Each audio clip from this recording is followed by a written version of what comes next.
Hello दोस्तों, आप कैसे हैं। हमारे चैनल पे आपका स्वागत है। और यदि आप नए हैं तो हमारे चैनल को लाइक करिए, सब्सक्राइब करिए और बेल आइकन जरूर दबाइए ताकि आपको हमारे नए नए वीडियो की नोटिफिकेशन मिलती रहे।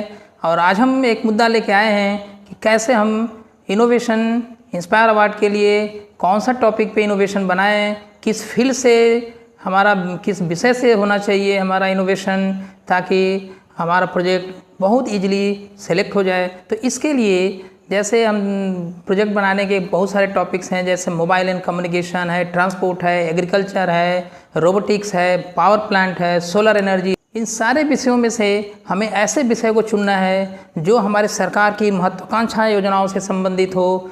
जैसे हम बात करें, हमारे सरकार के पास सबसे बड़ी समस्या कृषि से संबंधित होती है और दूसरी समस्या है एनर्जी से संबंधित, जो सोलर एनर्जी जिसको हम लोग कहते हैं। और उस सोलर एनर्जी से रिलेटेड यदि हम कोई प्रोजेक्ट बनाते हैं तो भी वो हमारा जो प्रोजेक्ट चुने जाने की संभावना ज़्यादा होती है। वहीं एग्रीकल्चर से यदि संबंधित है हमारा प्रोजेक्ट तो भी चुने जाने की संभावना ज़्यादा होती है। और यदि हमारा रोबोटिक्स जो कि हमारा एकदम नया लेटेस्ट ट्रेंड है, तो ऐसे हम लेटेस्ट ट्रेंड को यदि हम चुनते हैं प्रोजेक्ट बनाने के लिए, तो इसके लिए जो है हम क्या करेंगे कि जैसे रोबोटिक्स से रिलेटेड हम यदि प्रोजेक्ट बनाते हैं या सोलर एनर्जी से यदि हम प्रोजेक्ट बनाते हैं तो भी जो है हमारे प्रोजेक्ट का चुना जाना लगभग तय होता है, क्योंकि हमारे सरकार की वो महत्वाकांक्षी योजनाएं होती है और वो हमारा लेटेस्ट ट्रेंड चलता है।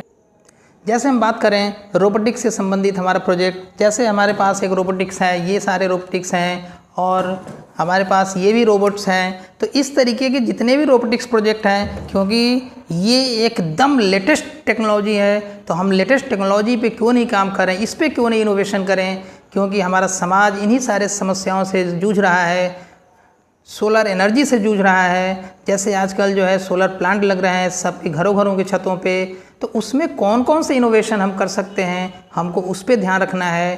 तो आप हमेशा एक बात का ध्यान रखिएगा कि जब भी हम प्रोजेक्ट बनाएं, जब भी हम कुछ नए आइडियाज़ को सेलेक्ट करें, तो उसका विषय बहुत मायने रखता है। क्योंकि यदि वो विषय ओल्ड विषय है, जिस विषय पे हमारे सरकार का कोई ध्यान नहीं है, तो वैसे इनोवेशन जो उस फील्ड से संबंधित हैं उनकी चुने जाने की संभावना कम होती है। हमारे जितने ज्यूरीज होते हैं, जितने भी हमारे जजेज होते हैं, जो उन सारे प्रोजेक्ट को चुनते हैं कि कौन सा बेस्ट है, तो उनके माइंड में हमेशा वो जो लेटेस्ट प्रॉब्लम से रिलेटेड चीज़ें होती है वो हमेशा घूमती रहती है, या सरकार के किसी न किसी महत्वाकांक्षी योजनाओं से वो लोग जुड़े होते हैं, तो उनके दिमाग में वो भी रहता है कि यदि हमारी महत्वाकांक्षी योजनाओं से संबंधित प्रोजेक्ट है तो उस पर जो है उनका फोकस बहुत ज़्यादा होता है। इसलिए उस पर यदि इनोवेशन थोड़ा कमज़ोर भी है, थोड़ा अच्छा ना भी हो, तो भी वो प्रोजेक्ट सिलेक्शन उनका हो जाता है। हमने देखा भी है, बहुत सारे ऐसे इनोवेशन हमने बच्चों के देखे हैं, या साइंस एग्जीबिशन में देखें, या आगे जो है जितने भी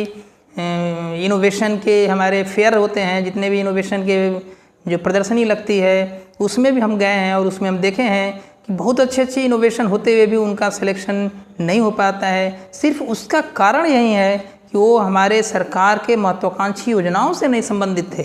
तो क्यों नहीं हम पहले हमारा विषय हम चुनने पे ध्यान दें। यदि हम एक दिन पूरा विषय पे ध्यान दें और एक दिन विषय पे ध्यान देने के बाद यदि हम उस पर काम करें, तो हम गारंटी देते हैं कि आपका प्रोजेक्ट 200% चुना जाने की संभावना सबसे ज़्यादा होगी और आपको विनर बनने से कोई नहीं रोक सकता। धन्यवाद दोस्तों, फिर मिलेंगे आगे वीडियो में, और तब तक इंतज़ार करिए हमारे नए वीडियो का।